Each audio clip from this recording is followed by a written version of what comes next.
السلام علیکم داملای عزیز. یکی از پسران همین شهر کولاب باستانی می باشم. استاد، من میخواهم یک چیز را فهمم.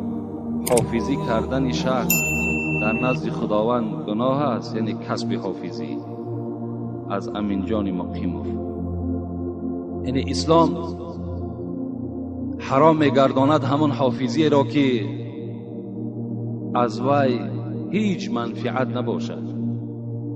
یعنی شنیدن چنین سرودهایی که تماما به انسان فایده ندارد، یگان پند آمیز نیست، یگان نصیحت آور نیست، اینها را شنیدنش اسلام حرام میداند. باز اسلام حرام میداند که در اون حافظی که اگر زن مردها یک جایه باشند، یک جایه رقص بازی کنند، اگر این گونه حافظی باشد و این گونه آمیخته شدن زن و مردها باشد، این اسلام نهی کرده است، اسلام این منع کردگی است. و البته به البته اون کسی که در این خیل معرکه حافظی میکند و در نزد خداوند سگ از سگهای دوزخ است. که وقتی که این معرکه فسق و فساد وی تشکیل کننده است، چگونه که یک آدم برای نوحگرها، یعنی برای آن کسانی که در مرده ها گریه میکنند، برای اونها طعام میدهد تا که اونها قوت پیدا کنند، در این گناهکار میشود. این گونه اون حافظهایی که زن مردها را یک جا میکنند، مست الست یک جایه میکنند و خود اساسگذار این معرکه هستند، اینا در نزد خدا البته مسئول گناهکار هستند.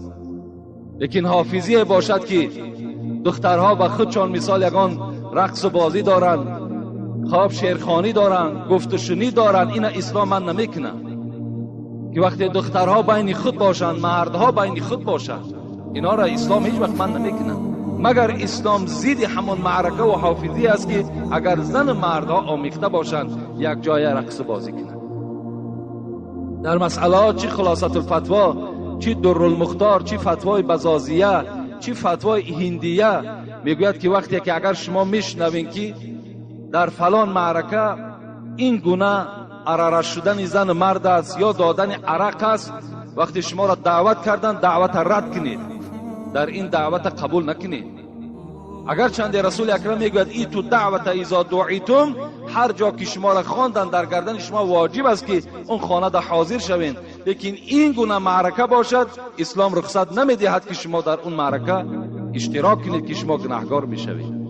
حتی مخصوص درالمختار میگوید که پیشواها، کسانی که مردم اونها را میشناسد، اینها تماما حقوق ندارند که در این معرکه ها اشتراک کنند.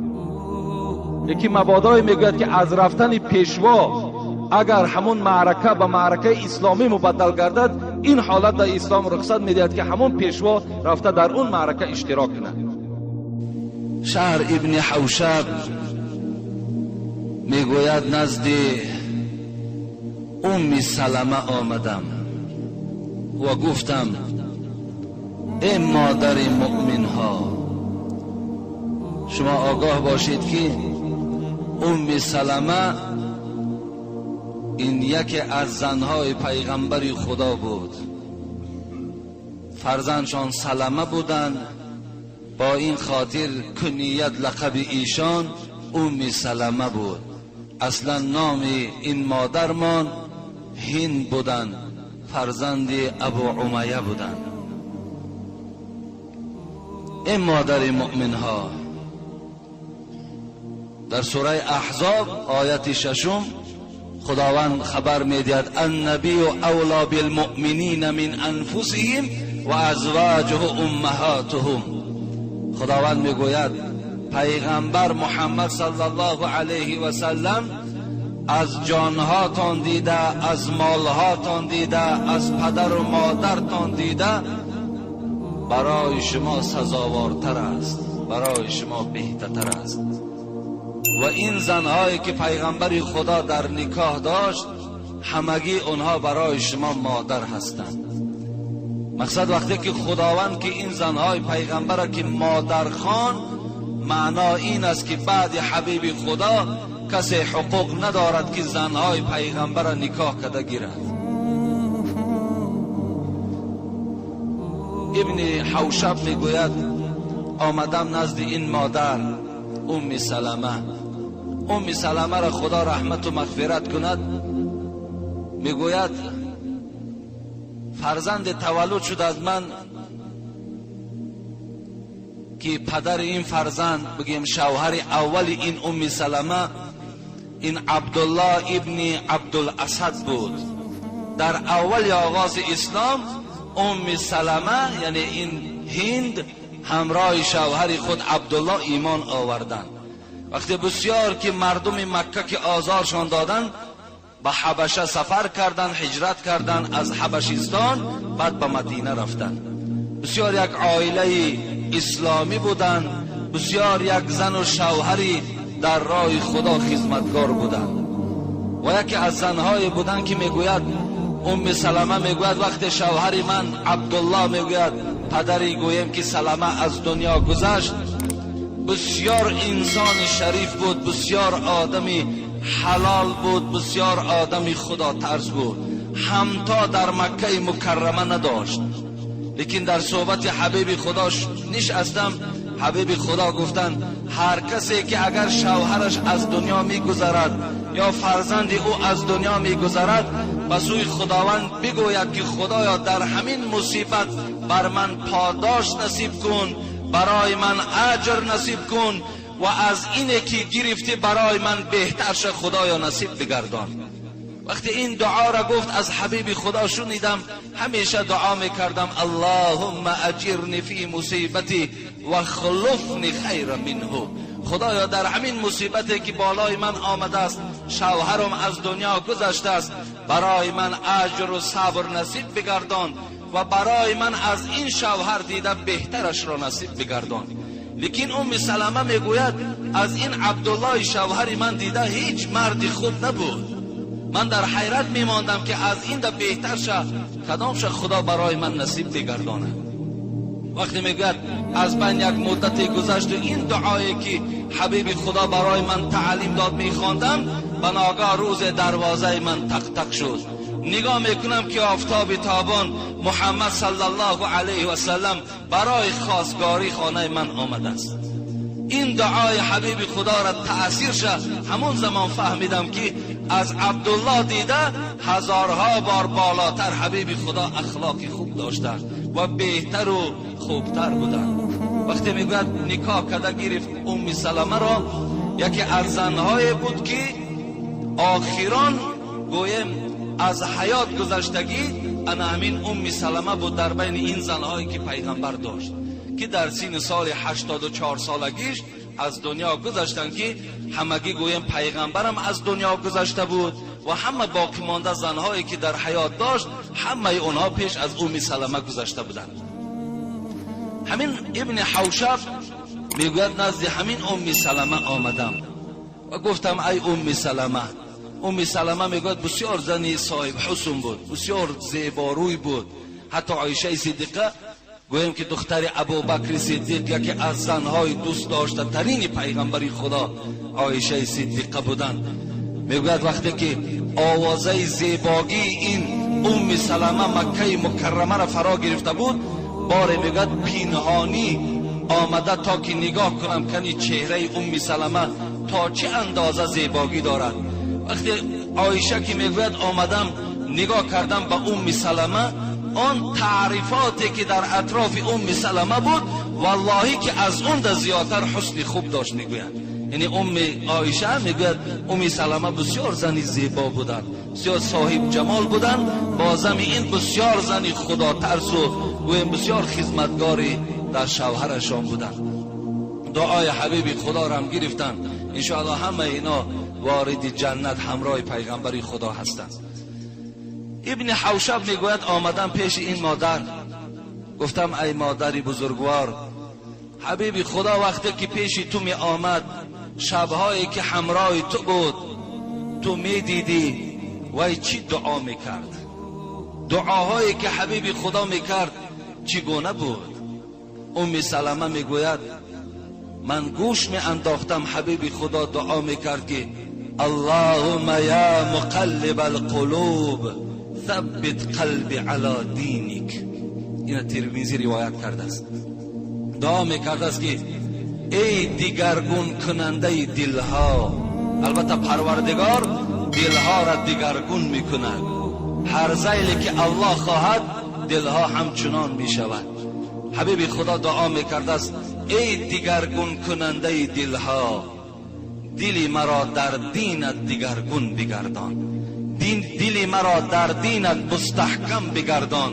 حبیب خدا را همیشه دعاش ام سلمه میگه در خانه من انا همین بود که بسیار همین دعا را میکرد، زیرا که در حدیث های حبیب خدا الا و این فی الجسد مضغة اذا صلحت صلح الجسد كله و اذا فسدت فسد الجسد كله الا و هی قلب.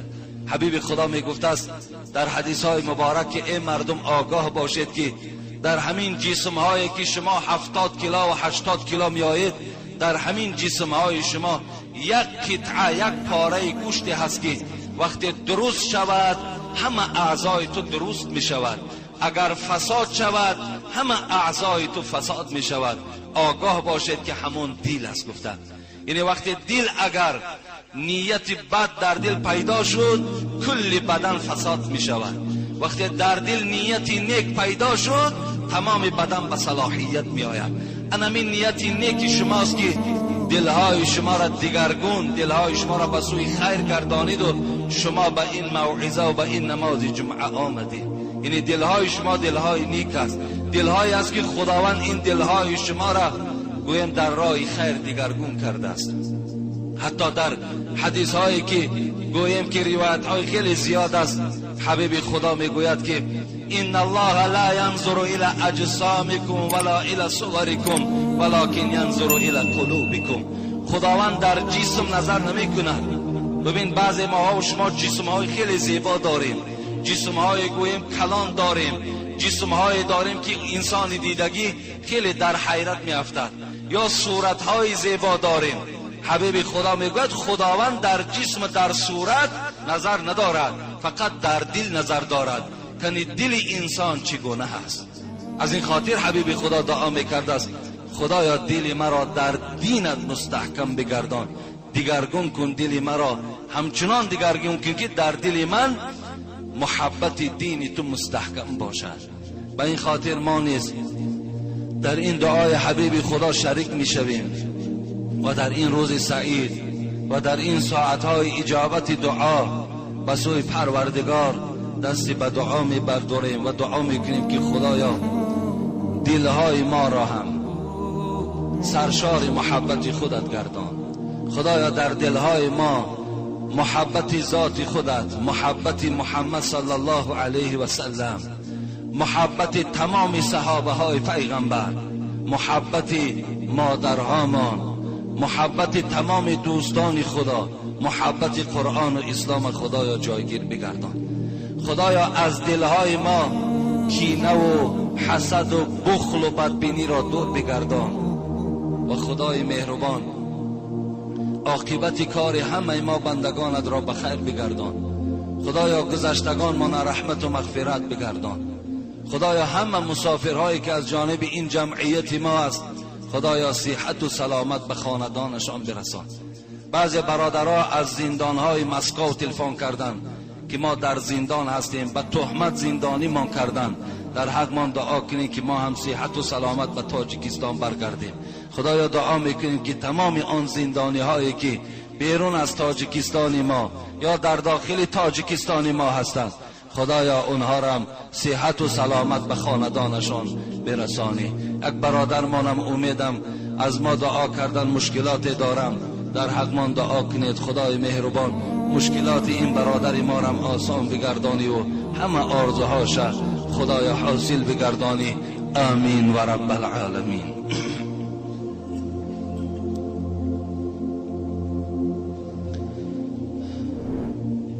سوره ضحی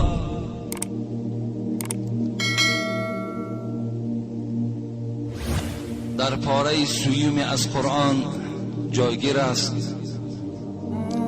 در مکه مکرمه نازل شده است. عبارت از 11 آیت است.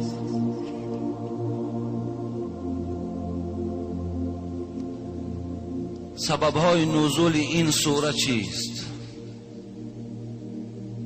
با چی سبب این سوره مبارکه به پیغمبر خدا نازل شد؟ به چی سبب؟ قرطبی در تفسیرش میگوید یک جمعیت یهود، دانشمندهای یهودی ها پیش محمد صلی الله علیه و سلم آمدند و از پیغمبر خدا 3 سوال کردند.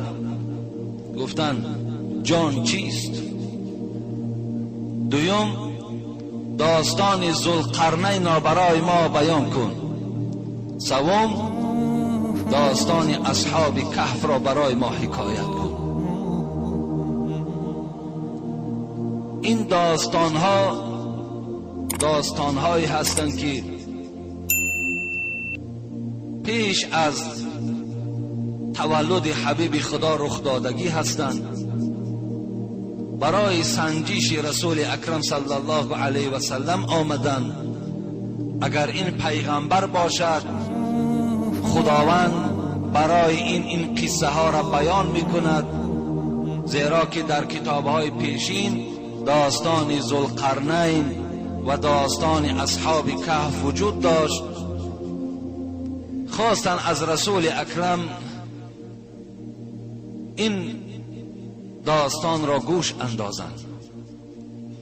وقتی از حبیب خدا این سوال را کردند، پیغمبر خدا گفت فردا من برای شما این سوالها را جواب میگردانم. لیکن انشاءالله نگفت، گفت فردا من برای شما این داستان ذوالقرنین و این اصحاب کهف را بیان میکنم. لیکن حبیب خدا فراموش کردن که این جمله انشاءالله را استفاده برند. وقتی این کلمه انشاءالله را حبیب خدا صاحب تفسیر قرطبی میگوید نگفتن، جبرائیل به فرمان پروردگار خانه رسول اکرم دیگر نآمد. هر خبری که می آمد داستان ذوالقرنین را حبیب خدا چی می دانی زمانی که خدا اگر به جبرائیل خبر نمی داد و جبرائیل به رسول اکرم؟ زیرا این واقعه ها زمانی بود که حبیب خدا تولد نشده بود.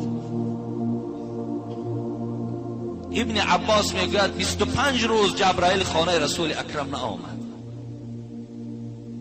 ابن جریح میگوید 12 روز نآمدند. مقاتل و صدی میگوید 40 روز جبرائیل خانه رسول اکرم نآمد. حبیب خدا بسیار حالش دشوار شد. پگاه یهودی ها آمدن، جواب نیست. جبرائیل خبر نمیگیرد. روز به روز حال حبیب خدا وزبین می شود، بیمار می شود، بستری شدن. به خاطر چی؟ به خاطر که رسول اکرم کلمه انشاءالله را استفاده نبود. در داستان اصحاب کهف آیت 24 در خدا می گوید ولا تقولن لشیء انی فاعل ذلك غدا الا ان یشاء الله. ای محمد صلی الله علیه و سلم، هیچگاه نگوی که من میکنم فردا تا زمانی که نگویی که اگر خدا خواهد. نگوی. هر چیزی که میگویی در برابر او بگو انشاءالله اگر خدا خواهد. اگر کلمه انشاءالله را استفاده نبردی ما برای تو هیچ داستان خبر نمیدیم.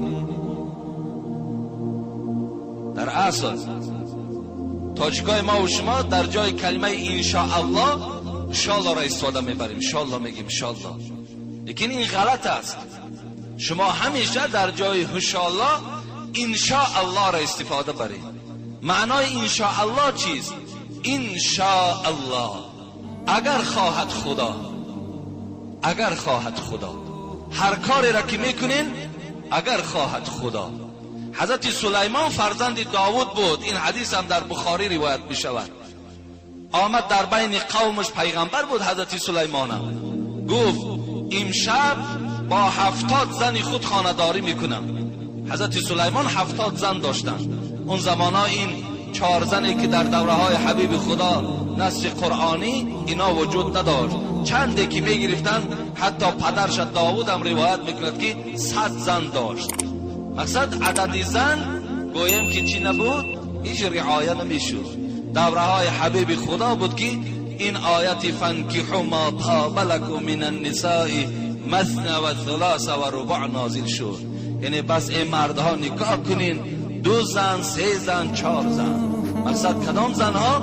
کدام مردها؟ همان مردهایی که اگر عهده برا باشند، مردهایی که گویم برای زنهای دوم و سوم خانه ها میخرند، شرایط ها را آماده میکنند.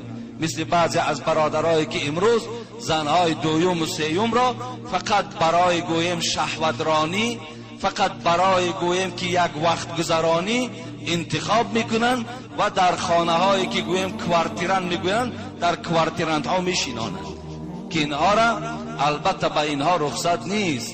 مرد زن دوم و سوم کسی میگیرد که همه شرایط را برای اون زن مهیا سازد، زیرا که اجل نامعلوم است که به سر زن میآید اول یا به سر مرد میآید.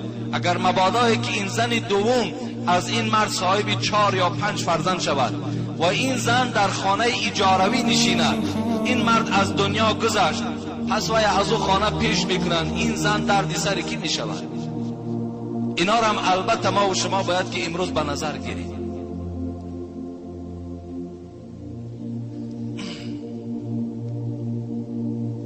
حضرت سلیمان در بین قومش گفت امشب گو من با 70 زن خود یک جایه می شود.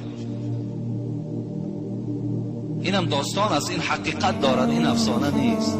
آن چیزی که من برای شما میگویم همه با سندهای صحیح است. با 70 زن خود گفت یک جایه می شود و از این 70 زن گفت 70 بچه به دنیا می آید. همه اینها را گفت همچو یک لشکر برای خود آماده میکنم، علیه دشمنان خدا گفت جنگ اعلان میکنم. لیکن انشاءالله نگفت. قومش گفت ای سلیمان انشاءالله بگو اگر خدا خواهد. نگفت. حبیب خدا گفت حضرت سلیمان با زنهای خود شب خانه‌داری کرد با 70 زن خود. لیکن از همین 70 زنی که به انشاءالله رسید فقط خداوند یک فرزند نارسی، یک گوشواره از یک زن داد و خلاص، دیگر چیزی ندادش. به خاطر چی؟ به خاطر که کلمه انشاءالله را حضرت سلیمان استفاده نبود. به این خاطر اگر هر چیزی که شما هر خانه‌ای که میسازین، یک برادر از تو میپرسد چی اراده داری؟ انشاءالله اراده دارم که همین سال آینده یک خانه سازم. در برابر این باید که چی گویی؟ انشاءالله. انشاءالله سال آینده خانه میسازم. انشاءالله سال آینده سفر دارم. انشاءالله سال آینده ماشین میخرم. اگر شما گوش انداخته باشین در سخنرانی رئیس جمهور گوش کردین کلمه انشاءالله استفاده میشود. چندین بار ما با گوش خود گوش انداختیم رئیس جمهور گویم 2 کرت حاجی است. الحمدلله این خوب است، برای ما خیلی یک سربلندی است. ما همیشه در حق ایشان دعاگو هستیم که خداوند باز هم محبت او را به اسلام و به اهل این مسلمین زیاده بگرداند و همیشه خدمت‌هایی که دارد باز همین خدمت‌هاش زیادتر بگرداند. در کلمه در جمله رانی‌هاش کلمه انشاءالله را، جمله انشاءالله را استفاده می‌برد. انشاءالله انشاءالله. و زیرا می‌داند که انشاءالله وقتی که گفت هر یک چیزی که می‌خواهد او البته می‌شود، برپا می‌شود. و این خاطر شما هم دادرای عزیز در برابر این تفسیر سوره ضحی این جمله را هم همیشه استفاده برین. انشاءالله هر چیزی که میگویی، هر سخنی که میرانی، انشاءالله را همراه خود استفاده ببر. انشاءالله همه کارهای شما چی میشود؟ خوب میشود و نقد میشود. انشاءالله نگید. یا مثال در بعض جمله هامان مثال الله اکبر نمیگن، باز یک جمله دیگر استفاده میبرن که مثال اونم معنی نمیدهد، ولی از یادم رفت مثال در جای کلمه الله اکبر، الله اکبر، اینا بسیاری وقتی دعا میکنن الله اکبر میگوین. این الله اکبر نیست، این بله چی است؟ الله اکبر. حتی کلمه نصیبی که شما میگوین نصیب باشد، همین معنای نصیب باشد معنای انشاءالله است، لیکن شما در جای نصیب باشد انشاءالله را استفاده برید. این بهتر و این البته فایده آورترش این است که انشاءالله، یا اینکه اگر زبانتون در انشاءالله هم که نگشت در چی گوین؟ اگر خدا خواهد یا خدا خواهد. انا همین جمله ها را استفاده برین. هر کاری که دارین البته به البته خداوند باید نیک میگرداند. انا حبیب خدا انشاءالله را نگفت. داستان ذوالقرنین و داستان اصحاب کهف فردا برای شما حکایت میکنم، لیکن کلمه انشاءالله استفاده نشد. 40 روز جبرائیل خاندان حبیب خدا نآمد. این قرطبی در تفسیر قرطبی این بیان شده است. یکی از سببهای نزول سوره ضحی را انا همین میگوید. لیکن طبرانی و ابن ابو شیبه در مسند خود چی میگویند؟ اونا میگویند که خوله که یکی از خدمتگارهای رسول اکرم صلی الله علیه و سلم بود، بار میگه در حضور رسول اکرم بودم که حبیب خدا خیلی خیلی غمگین بودن، ناراحت بودن و به جانب من گفت ای خوله چی شد است که جبرائیل خانه رسول خدا نمی آید؟ وقتی میگوید این حالت خیلی غمگین حبیب خدا را مشاهده کردم، در حال از جای خود خیستم و گفتم ای حبیب خدا، من خاندان تو را رفت و رو میکنم، جاروب میزنم، شاید که بعد رفت و رو، بعد تازه کردن جبرائیل خانه رسول خدا آید. خوله میگوید این زمان من از جای خود خیستم و با جاروب خانه رسول اکرم جاروب رو کردم.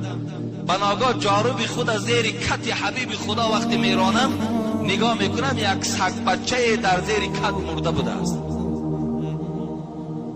و این سگ بچه را وقتی که با جاروب من بیراه کردم و از خانه حبیب خدا بیرون پرتافتم، آمدم که رسول اکرم میلرزید. همون بود که جبرائیل در خانه رسول اکرم نازل شد آمد. سببی گویم که طبرانی و ابن ابو شیبه سبب نآمدن جبرائیل به خانه رسول خدا این چی بود؟ میگوید انا مردن همون سگ بچه در زیر کت بود. از این خاطر است که رسول اکرم میگوید الملائکه لا تدخل بیتا فیه کلب ولا صورت. این حدیث متفق علیه است. حبیب خدا میگوید ملائکه ها در خانه سگ باشد و در خانه صورت باشد هیچگاه داخل نمی شود. در کدام خانه ای که اگر سگ دارین، در کدام خانه ای که صورت دارین، اگرچه صورت پدرت باشد، اگرچه صورت مادرت باشد، اگرچه صورت فرزندهات باشد، رسول اکرم گفت ملائکه ها در این خانه ها داخل نمی شود. حتی در حدیث هایی که چی مسلم روایت میکند من امسک کلبا فانه ینقص كل یوم من عمله و فی روایت من اجره قیرات. ببین حبیب خدا گفتند اگر کسی در خانهش سگ دارد هر روز مثل کوی احد خداوند اجر او را نابود میکند. خداوند عملهای نیکی او را نابود میکند در کدام خانه ای که اگر سگ باشد. مگر حبیب خدا گفتند الا کلب حرث او ماشیه، مگر سگی که اگر انسانی که زمین دارد یا گویم که چوپان است یا زراعت دارد. این سگها برای آدم زمیندار، برای آدم چوپان، برای آدمی که زراعت دارد استفاده بردن سگ اجازت دادن.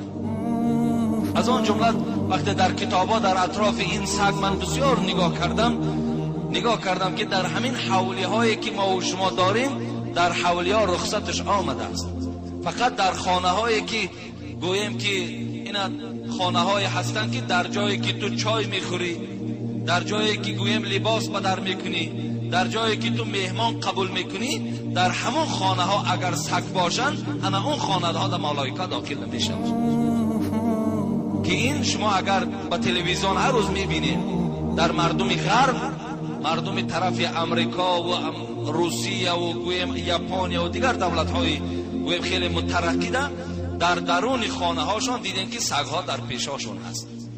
انا اگر همون خانه هایی که ما و شما داریم در داخلی او امروز گویم در سکسیه هایی که مردم آبشیجیت هایی که زندگی میکنن، اگر در همین سکسیه ها هم کسی اگر سگ نگه میدارد، در زیر همین حدیث حبیب خدا داخل می شود که ملائکه ها در او خانه داخل نمی شود.